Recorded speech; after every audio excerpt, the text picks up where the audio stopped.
Welcome back, ladies and gentlemen. Today is Wednesday the 8th. Yeah, old friend. One of these days I will get you running again. I promise. Those things need to go away. So I got good news for all you sleeper wagon fans out there who've been wondering about what's been going on with the car. As of right now, I have not even edited down the raw video from the previous video where I talk about the plastic gauge. But check it out. Oh, this is why you go junkyard hopping, or dumpster diving as I've always called it. Sometimes people who have their carpet decide to get rid of it, and they'll just throw it out in their fucking garbage pile. And as you see, I have gotten quite the surplus. Now, well, I don't care for stains and shit like that. Big fucking deal for me, because this is pallets underneath here that I don't have to worry about holes. Like right there, that's a gap between boards, but with some weight on it, it's not that big of a deal. It really isn't. On that thing, maybe. But on just regular Joe Schmuck pallets, don't really matter. Mocha, shut up! Neighbor's dog. Nice puppy, but doesn't know when to quit barking.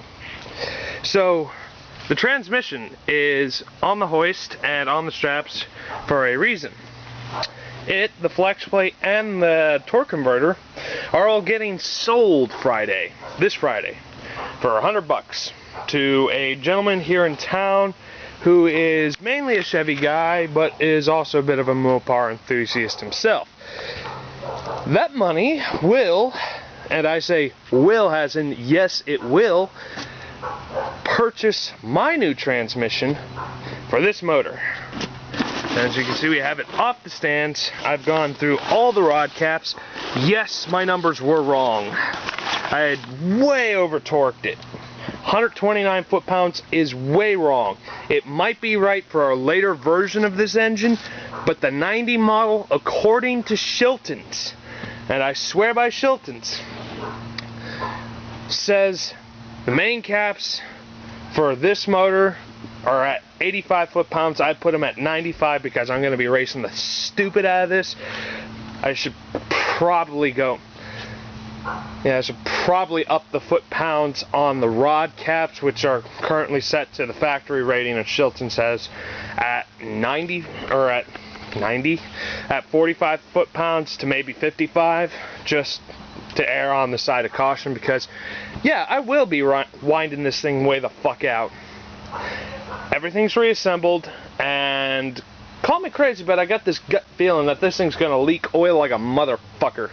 The rear main on the oil pan is, for lack of a better term, completely and utterly shot. In case you're wondering what the jack-o'-lantern's for, well, I use him to hold some spare parts in, and occasionally other stuff as well.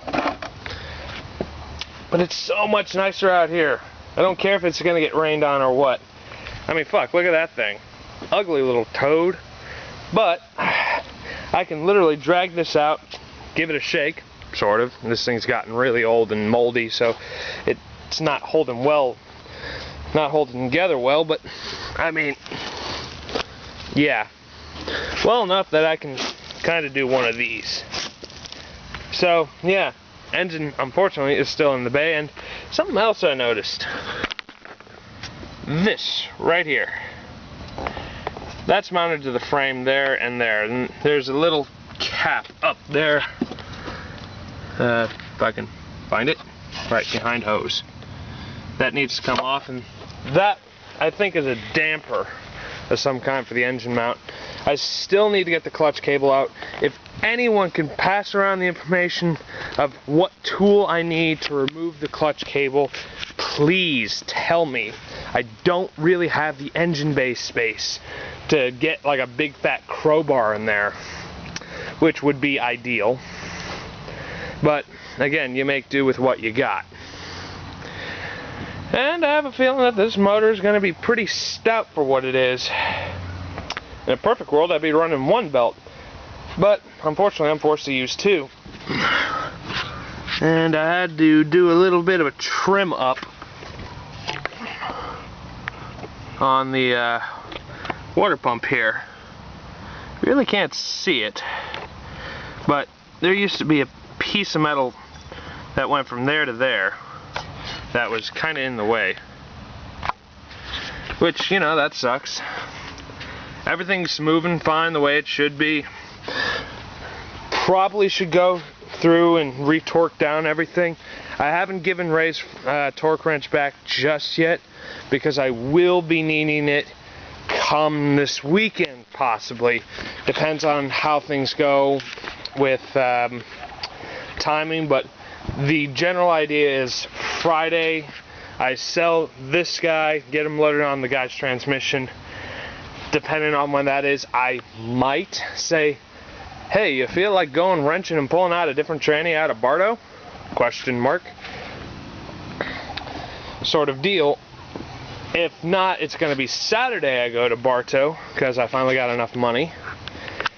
And then I'll be getting a flywheel, a clutch pack, the bell housing, the shifter, and the gearbox, and I will be bringing that drive shaft with me, if not the entire thing, the yoke at the input shaft end, and the starter motor, which I gotta dig around for.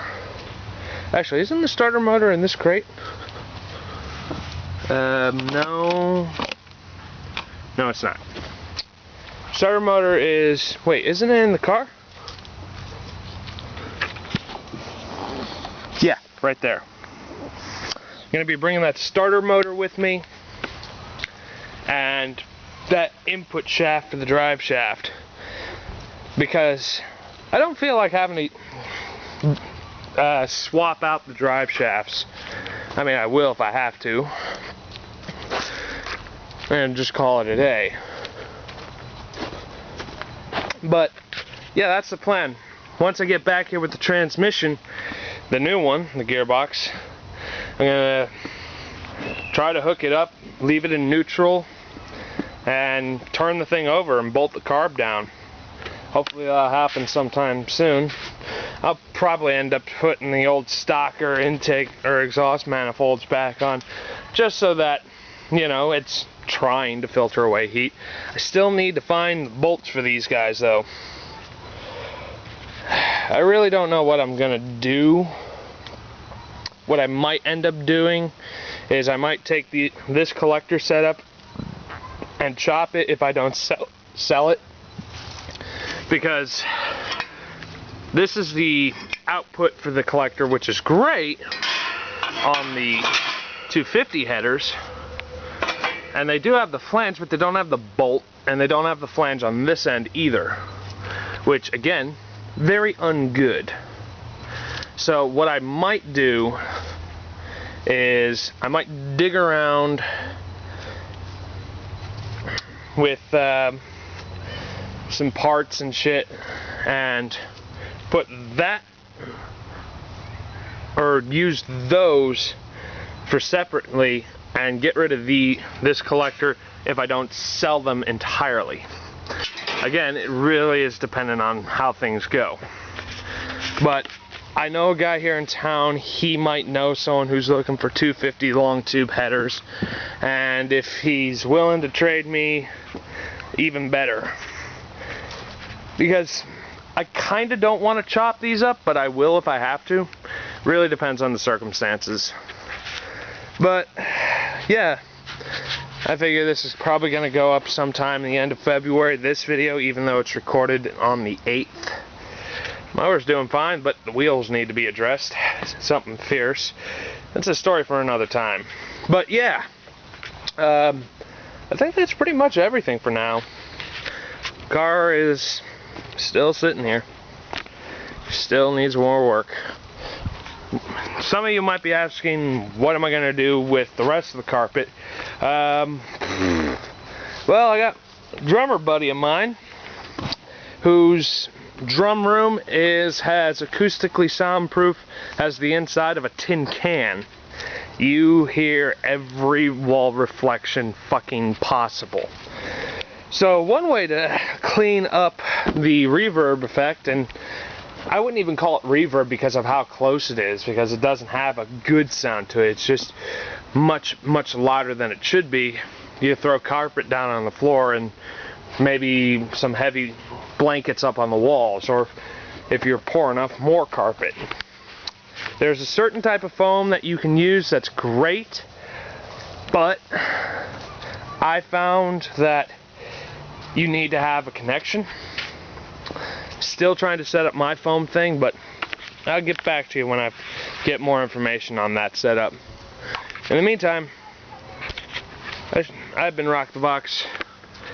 This has been the 3.9 V6, my lovely 239 motor, and I shall see you in the next video.